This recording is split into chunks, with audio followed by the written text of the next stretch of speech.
शंकरी राउरी गलिया जी पापा शंकरी राउरी दुआर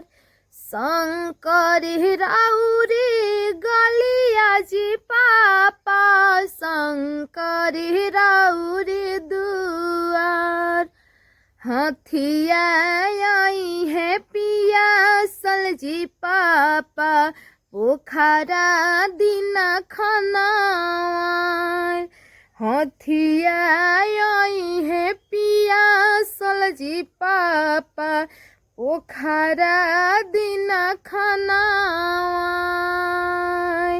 शंकर राउरी गलिया जी पापा शंकर राउरी दुआर शंकर राउरी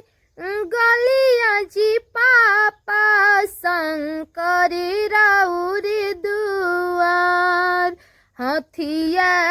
आई है पिया सलजी पापा पोखरा दिना खाना हाथिया आई है पिया सलजी पापा पोखरा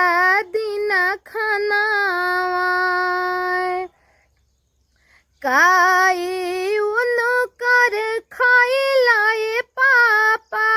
काई रखला उधार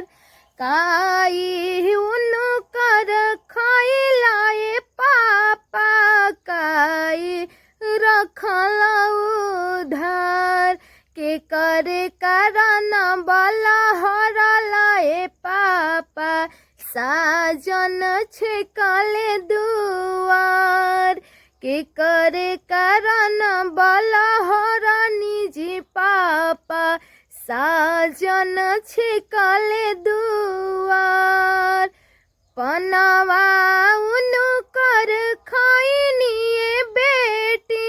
फुलवा रखनी उधार पनवा उनु कर खाइनिए बेटी फुलवा रखनी उधार तोहरे कारण बलहरनिए बेटी साजन छेकले दुआर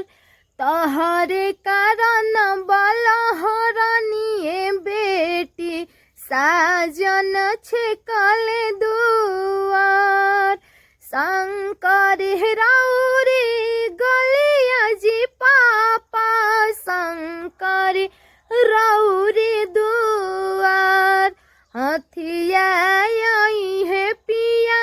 सलजी पापा पोखरा दिना खाना हाथिया आई है पिया सलजी पापा पोखरा